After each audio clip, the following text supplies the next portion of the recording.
Magandang umaga sa ating lahat. Hallelujah. Narito pa naman tayo muli upang sambahin natin ang Panginoong Hesus.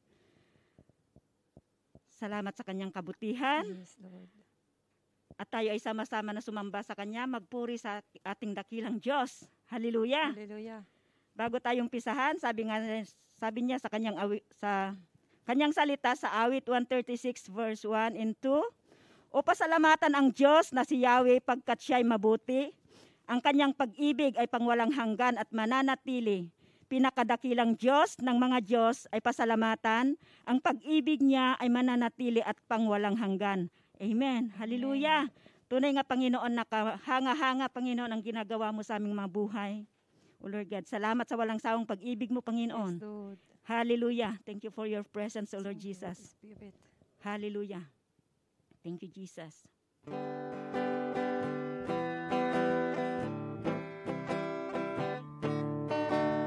Pawitan natin ang Panginoon. O aking Diyos, ikaw ay kahanga-hanga. Sa iyong gawa, ako'y namamangha.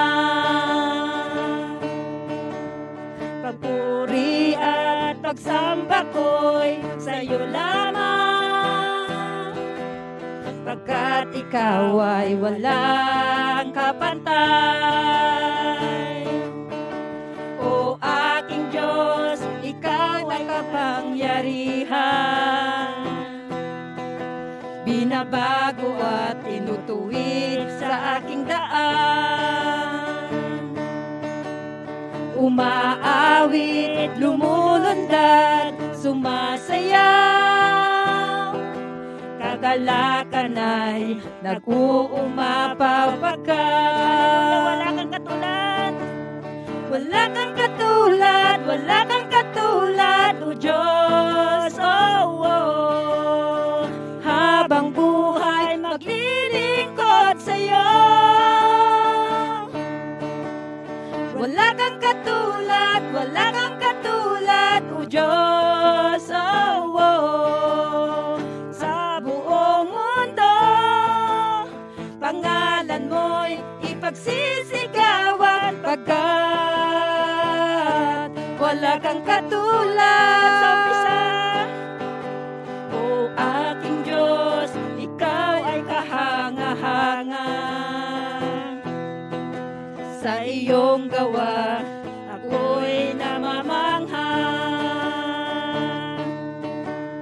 Papuri at pagsamba ko'y sa iyo lamang, pagkat ikaw ay walang kapantay.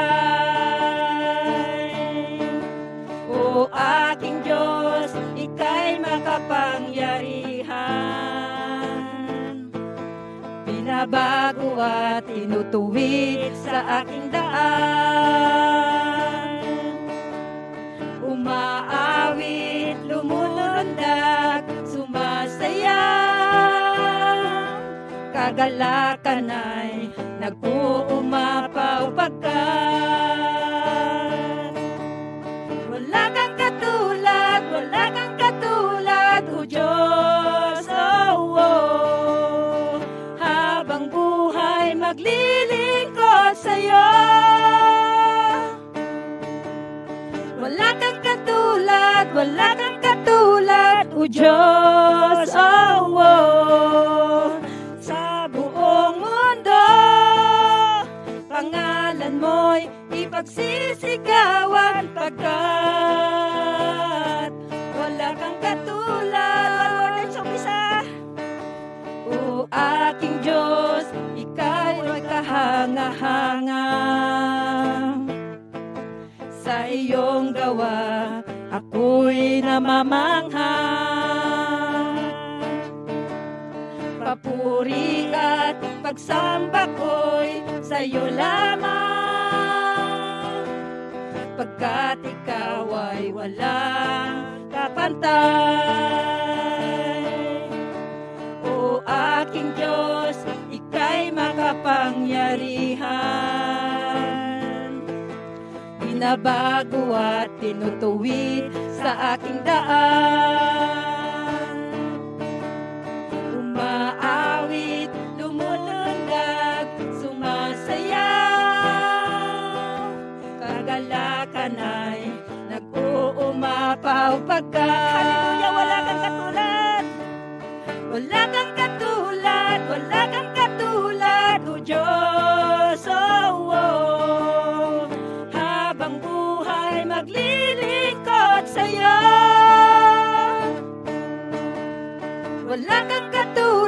wala kang katulad, O Diyos, oh, oh.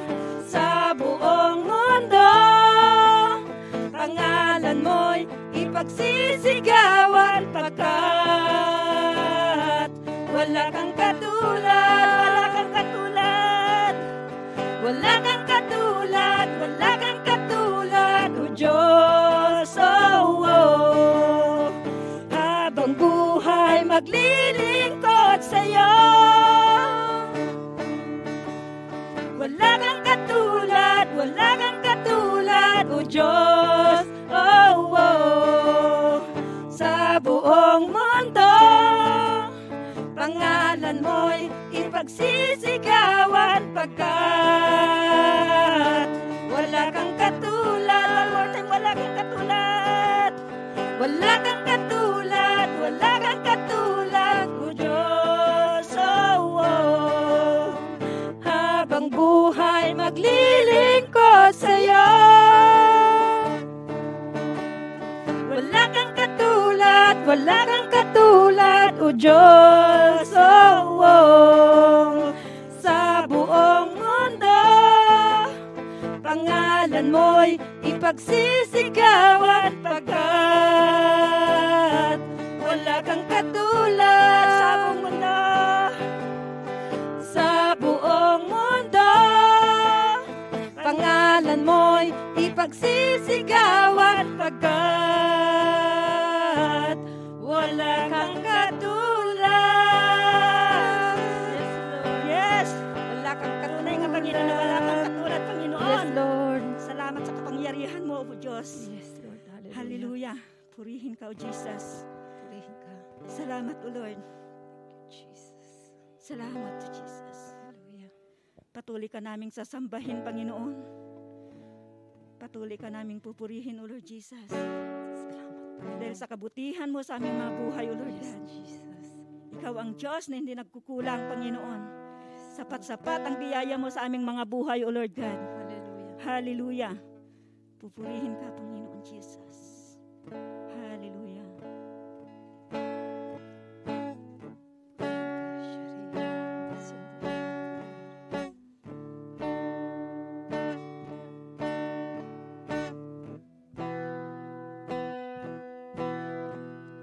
You're the only one who understands my weaknesses.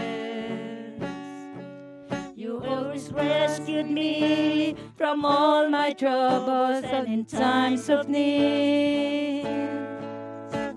You show your love and care and erase all my worries.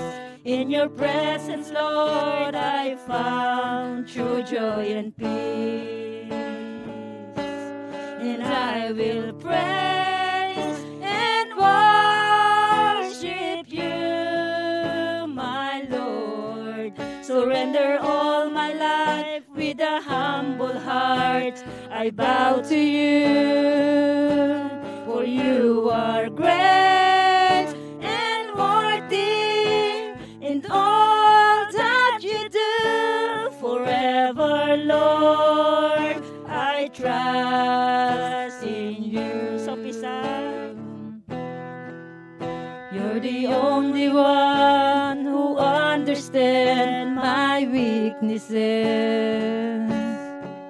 You always rescued me from all my troubles and in times of need. You show your love and care and erase all my worries. In your presence, Lord, I found true joy and peace. Hallelujah, and I will praise, and I will praise and worship you, my Lord. Surrender all my life with a humble heart. I bow to you, for you are great and worthy in all that you do. Forever, Lord, I trust in you. So, umpisa. You're the only one who understands my weaknesses. You always rescued me from all my troubles in times of need. You show your love and care and erase all my worries. In your presence, Lord, I found true joy and peace. And I will praise and worship you, my Lord. Surrender all my life with a humble heart. I bow to you, for you are great and worthy in all that you do. Forever, Lord, I trust in you. One more time, song isa. You're the only one who understands my weaknesses. You always rescued me from all my troubles and in times of need. You show your love and care and erase all my worries. In your presence, Lord, I found true joy and peace. And I will praise and worship you, my Lord. Surrender all my life with a humble heart. I bow to you, for you are great and worthy in all that you do. Forever, Lord, I trust in you, and I will praise, and I will praise and worship you, my Lord. Surrender all my life with a humble heart. I bow to you, for you are great and worthy in all that you do. Forever, Lord, I trust in you, and I will praise, and I will praise and worship you, my Lord. Surrender all my life with a humble heart. I bow to you, for you are great and worthy in all that you do. Forever, Lord, I trust in you. Forever, Lord, forever, Lord, I trust in you. Forever, Lord, forever, Lord, I trust in you.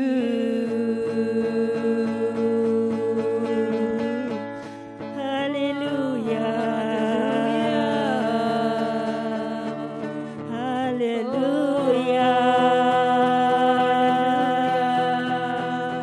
Hallelujah.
babaw siyandara. Shira babaw siyandara. Sambahin natin ang Panginoon. Shira babaw siyandara. Shira babaw siyandara. Shira babaw siyandara. Shira babaw siyandara. Shira babaw siyandara. Hallelujah. Thank you, Jesus. Oh, Jesus. We praise you, Lord. We worship you.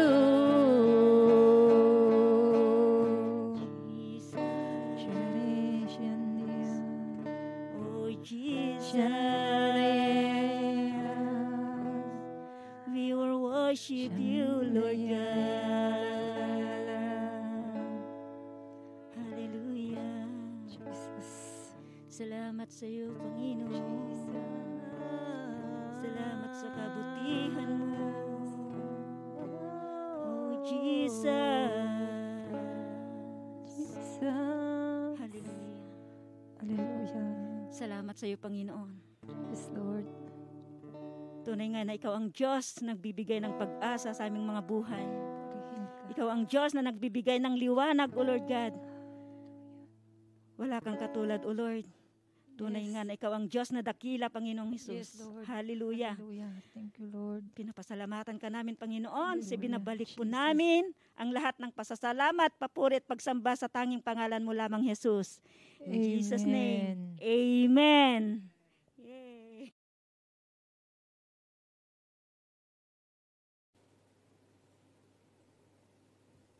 Magandang umaga po sa ating lahat. Ako po si Amalia Parena, 38 years old, from Carigara, Leyte.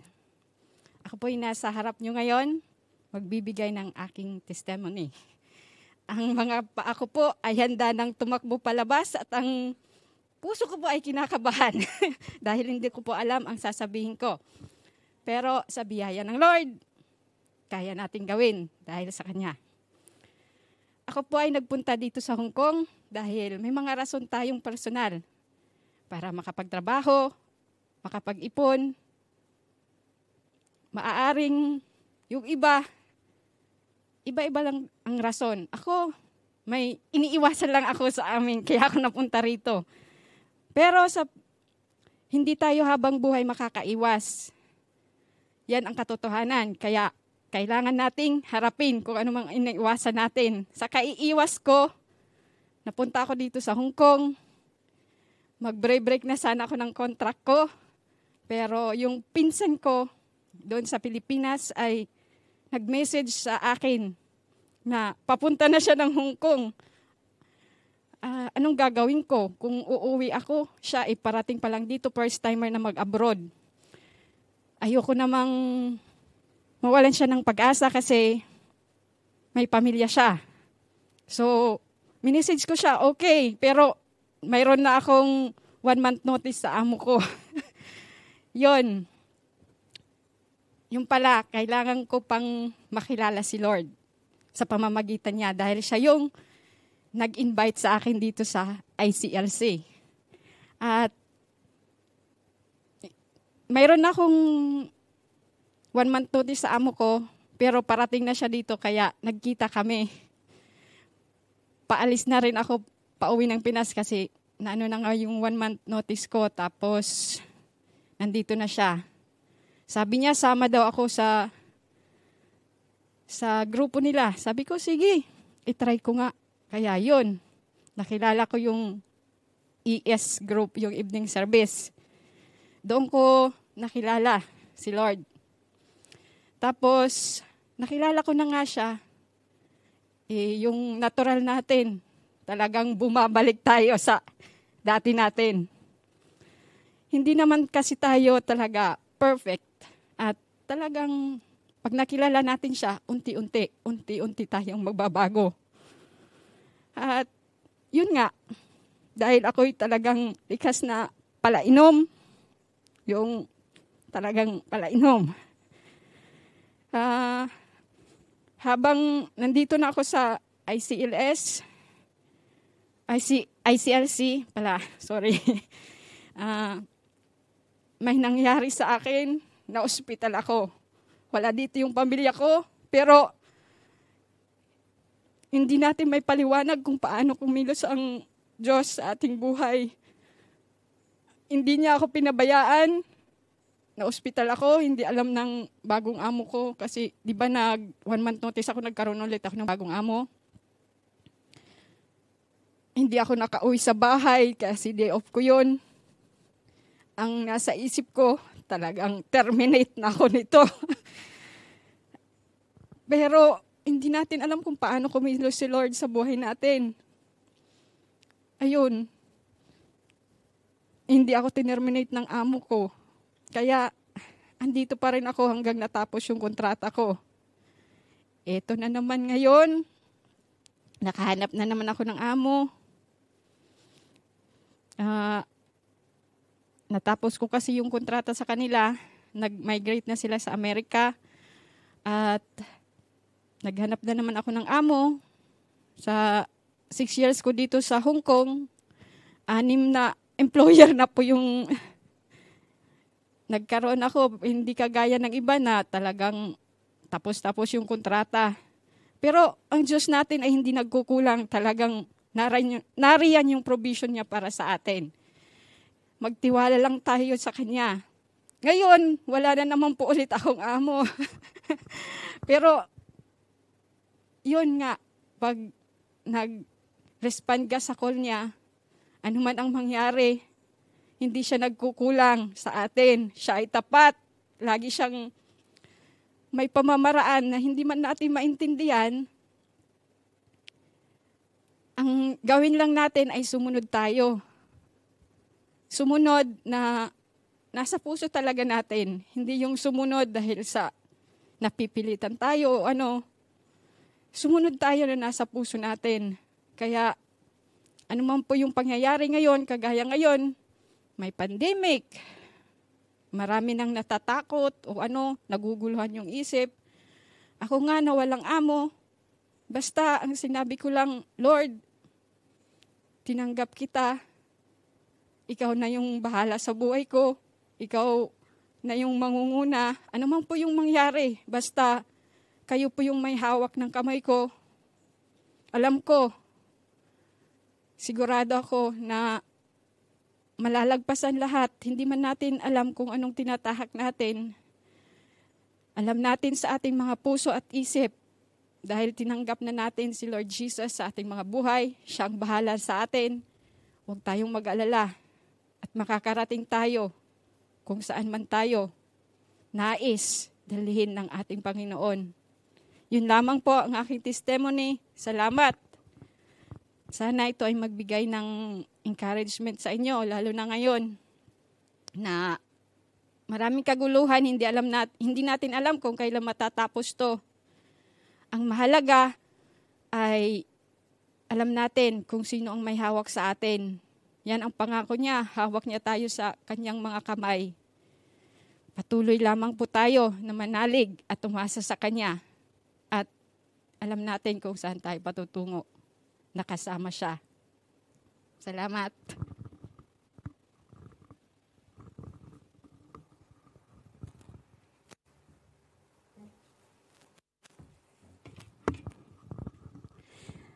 Amen. Napakaganda ang kanyang testimony para ma-encourage tayo. Napalakas ba tayo? Amen. Okay, ngayon, salamat sa Panginoon. Ako'y nagpapasalamat sa Panginoon at ako ay nakatayo sa iyong harapan, sa inyong harapan ngayon. Bagamat ang kaaway, talaga naman, gumagawa ng mga bagay-bagay para hadlangan. Hadlangan tayo para sa gawain ng Panginoon. Pero mas makapangyarihan pa rin ang Panginoon na nasa sa atin ngayon. At bago tayo magsimula, manalangin muna tayo. Dakilang Diyos, maraming salamat sa oras na ito. Salamat Panginoon o God sa paggamit mo sa akin o pangbahagi ang iyong salita sa umagang ito o Diyos. Dalangin ko Panginoon na pangunahan mo ako. Salamat sa iyong banal na Espiritu Santo na siyang manguna sa akin o Diyos. Salamat sa karunungan na ipagkakaloob mo. Bagamat inaamin ko Panginoon na ako'y walang kakayahan. Ngunit ako'y nagtitiwala sa iyo o Diyos.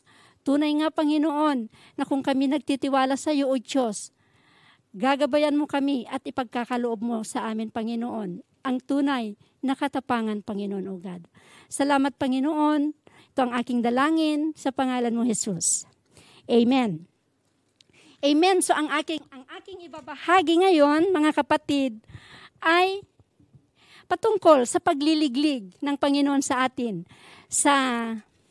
Buksan natin kaya ang ating Biblia dito sa Lucas 22 verse 31. Basahin natin. Nakita natin?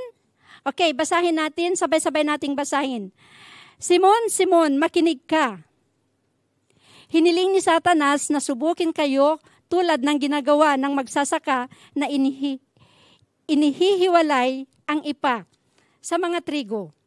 Ngunit, sa verse 32, ngunit idinalangin kong maging matatag ang inyong pananampalataya at kapag nagbalik loob ka na, patatagin mo ang inyong mga kapatid. Wika ni Jesus. Sa verse 33, sumagot si Pedro, Panginoon, handa po akong mabilanggo at mamatay na kasama ninyo. 34, ngunit sinabi ni Jesus, Pedro, tandaan mo ito, bago tumilaok ang manok sa araw na ito, ay 3 beses mo akong ikaila. Okay mga kapatid, sa versikulo na ating binasa, makikita natin dito na si Satanas ay nagpaalam sa Panginoon upang hingin tayo, naligligin tayo sa ating pananampalataya. Di ba? Minsan, lahat tayo mga kapatid,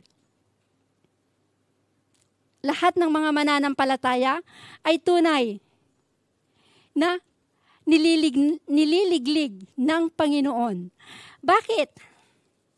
Tingnan natin. Bakit ano ang pakay? Ano ang pakay ni Satanas o layunin ni Satanas upang hingin tayo sa Panginoon, upang ligligin tayo sa ating pananampalataya? Mga kapatid, tandaan natin, ang tanging layunin lamang ni Satanas ay upang pabagsakin tayo. Di ba?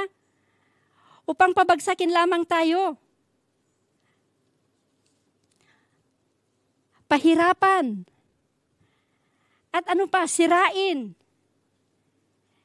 Yan lang naman ang gawain ni Satanas mula noon hanggang ngayon. Di ba mga kapatid? Pero, ang sabi ng Panginoon,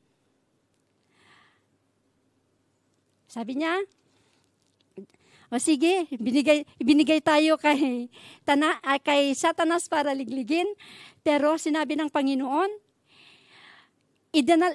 idinalangin kong maging matatag ang iyong pananampalataya at kapag nagbalik loob ka na, patagin mo ang inyong mga kapatid, wika ni Jesus.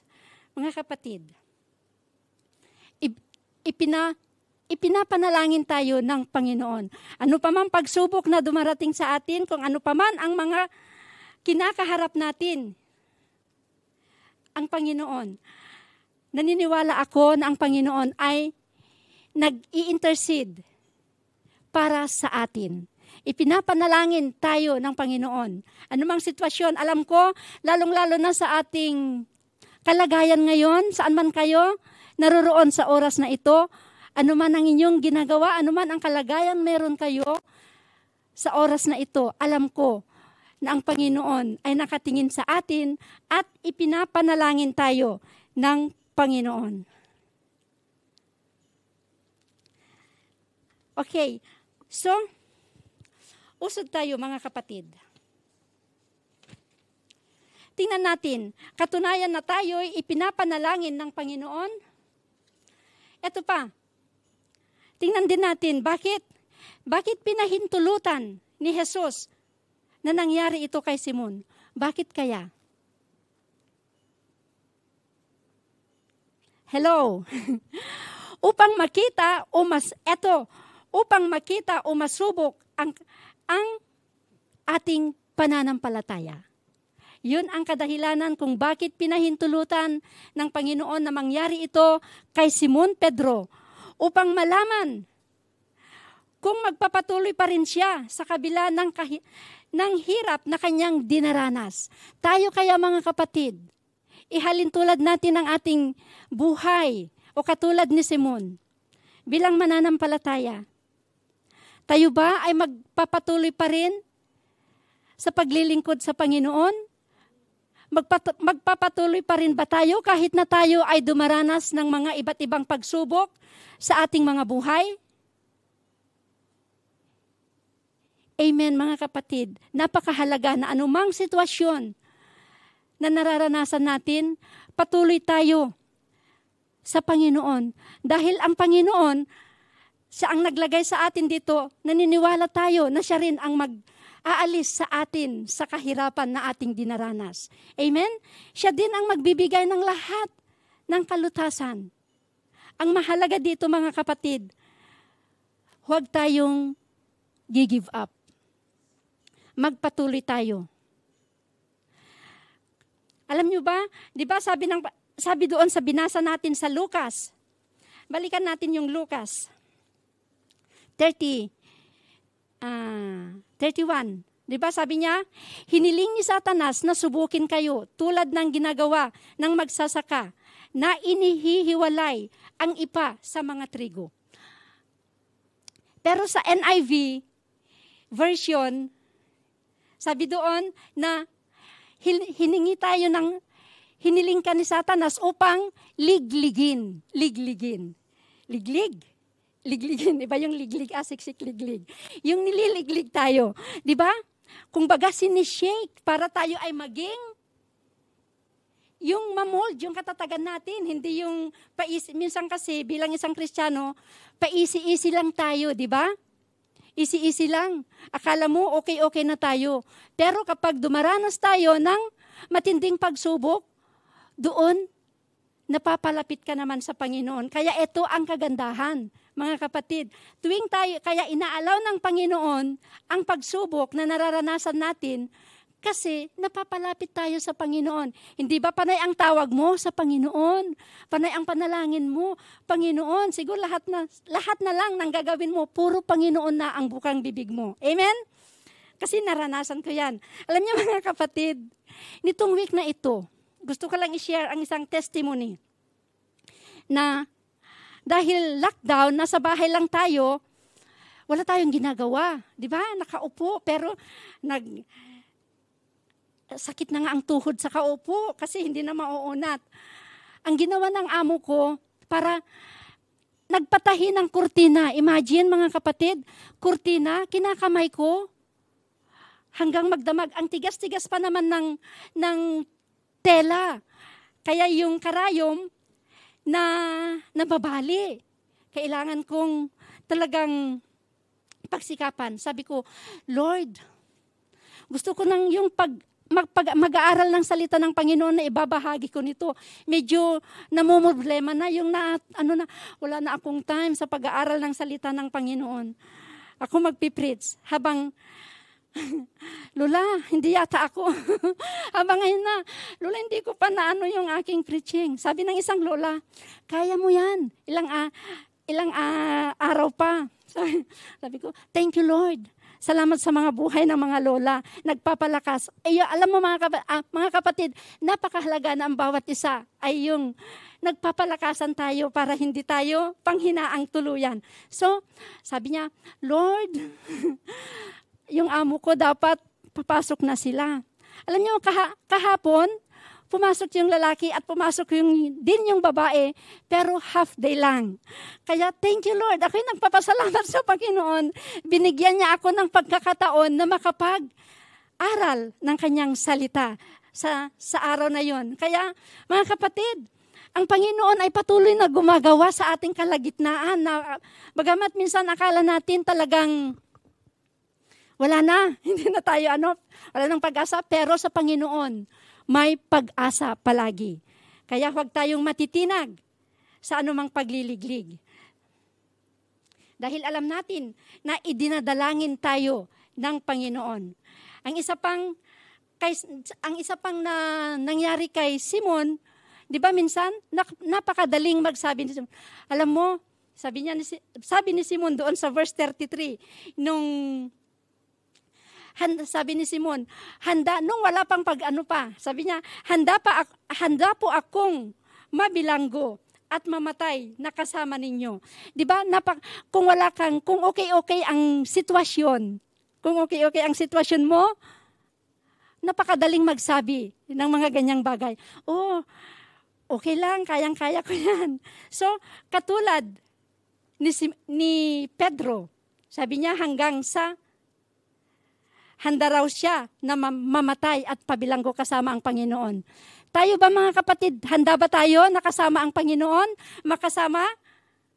Oo tayo ngayon, pero baka pag tayo dumaranas ng pagsubok, wala na tayo.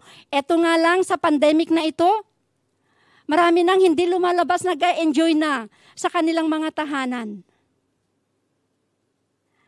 Mga kapatid, patuloy pa rin tayo sa Panginoon. Hindi ito para mapigil ang gawain ng Panginoon o mapigil ang pakikipag-fellowship natin sa Panginoon, kundi lalo tayong kumapit sa Panginoon. Lalong-lalo na ngayon, nakikita natin ang mga sitwasyon ay pahirap ng pahirap. Kaya kailangan natin ang Panginoon sa ating mga buhay. Kaya huwag kayong mag-enjoy sa inyong mga lungga. Siguro akala nyo na nasasarapan na tayo sa mga kinaroroonan natin ngayon. Baka hindi ninyo alam. Ito na ang pamamaraan ng kaaway ni Satanas para unti-unti kang ilalayo sa Panginoon. Akala mo okay pa lang, pero malayo na sa Panginoon. So, napakadali. Tingnan natin si Pedro na yung sinabi niya, napakadali niyang sabihin. Pero, nung dumating ang Panginoon,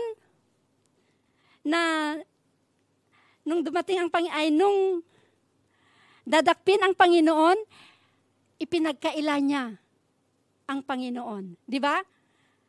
Kung nababasa natin, pinagkaila niya, sabi, ay hindi ko kilala. So, minsan, parang napakadali, mga kapatid. Pero doon, sinabi ng Panginoon sa kanya na bago tumilaok ng manok, ay 3 beses mo akong itatatwa o ikakaila. Pero yun nangyari at doon tumangis si Pedro, naalala niya ang sinabi ng Panginoon. Kita nyo, di ba? Medyo itinatwa na niya ang Panginoon, pero nung narinig na niya ang tilaok ng Panginoon, nalaman niya yung kanyang pagkakamali at muli siyang bumangon sa Panginoon at nagpatuloy at naging matatag siya at yung nagpagamit sa Panginoon ng lubusan. Amen? So, minsan dumaranas tayo ng mga pagsubok, pero gamitin natin ito na lalo tayong lumakas. Dahil ang Panginoon, hindi niya tayo pinababayaan. Tingnan natin dito sa John 17. Nakatunayan na ang Panginoon ay lagi niya tayong pinapatnubayan. Basahin natin. Idinadalangin ko sila. Hindi ang sanlibutan ito ang idinadalangin ko, kundi ang lahat ng ibinigay mo sa akin sapagkat sila'y sa iyo. Sa verse 15, hindi ko idinadalangin kunin mo sila sa sanlibutan, kundi iligtas mo sila sa masama. Tingnan nyo mga kapatid, talagang ang Panginoon ay nag-intercede, di ba, sa atin. Pinapanalangin tayo, nakatingin sa atin ngayon, kung anong ginagawa natin ngayon. Panginoon, ingatan mo ang aking mga anak, di ba? Panginoon, ilayo mo sila sa masasama.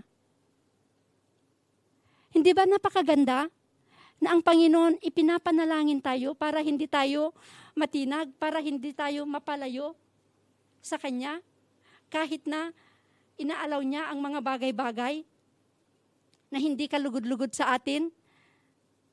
Sino bang gusto magdanas ng problema? Di ba wala?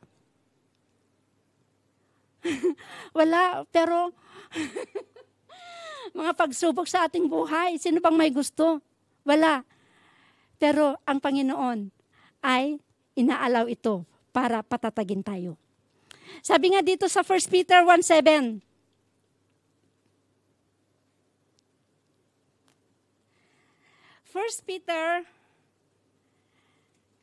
Asan na yung 1 Peter ko?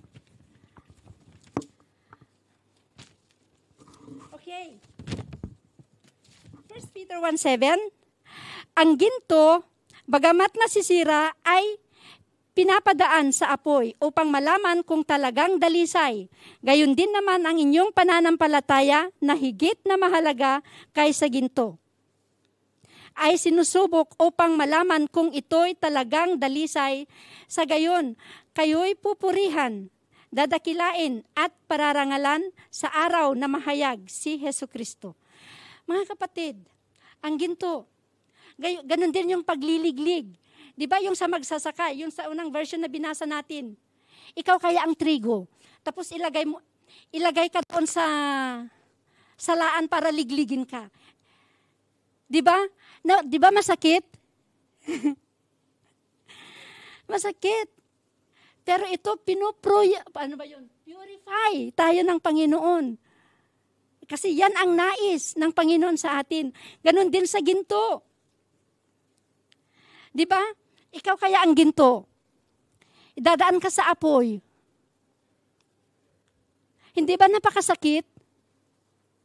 So mga kapatid, ang mga pagsubok na ating nararanasan, hindi kaaya-aya, kundi ito'y masakit. Pero para sa lalago natin, ikatitibay natin. Di ba? Hanggang gayon ang ginagawa ng Panginoon sa ating mga buhay. Talagang nililiglig tayo para maalis ang lahat ng mga bagay-bagay sa atin. Mga akala natin kasi bilang mananampalataya, going to church ay tama na. Okay lang yun. Pero hindi lang yan ang nais ng Panginoon. Kundi nais ng Panginoon na tayo'y lumago, mag-umapaw sa presensya ng Panginoon. Kumusta na ang ating pananampalataya? Kumusta na ang ating mga buhay, mga kapatid? Sa panahon ngayon, nagiinit pa ba tayo? O nanlalamig na?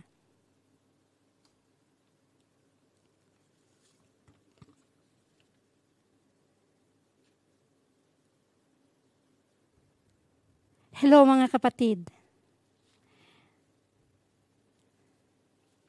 Okay. So, tingnan natin dito sa sitwasyon natin ngayon. Ang hirap, maraming walang makain. Pero ang Panginoon patuloy na pinoprovide ang lahat ng kanyang pangangailangan sa atin. Mga pagsubok sa atin. Sino ba sa Pilipinas? O sino ba sa mga nasa Pilipinas ngayon? O mga pamilya natin na lumipas ng yung hindi nakakain ng isang araw? Wala, di ba? Kaya purihin ang Panginoon na kahit tayo, yung dumadaan tayo sa mahigpit na pangangailangan, na kalagayan, ang Panginoon patuloy na pinoprovide ang lahat ng ating mga pangangailangan. Okay, mga kapatid. Ang last verse natin ay sa Revelation 2:10. Sabi dito, huwag kang matakot sa mga pag-uusig na malapit mo nang danasin. Makinig ka, ipabibilanggo ng dyablo ang ilan sa inyo bilang pagsubok. Magdurusa kayo sa loob ng 10 araw. Manatili kang tapat hanggang kamatayan at gagantimpalaan kita ng korona ng buhay. So mga kapatid, marami pa ang pag-uusig.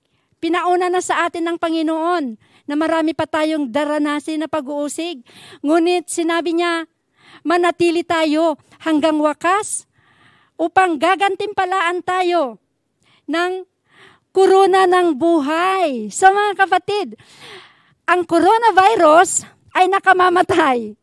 Ngunit ang korona ng buhay ay nagbibigay buhay. Korona ng Panginoon ay binibigay sa atin ay nagbibigay buhay. Ang aking conclusion, mga kapatid,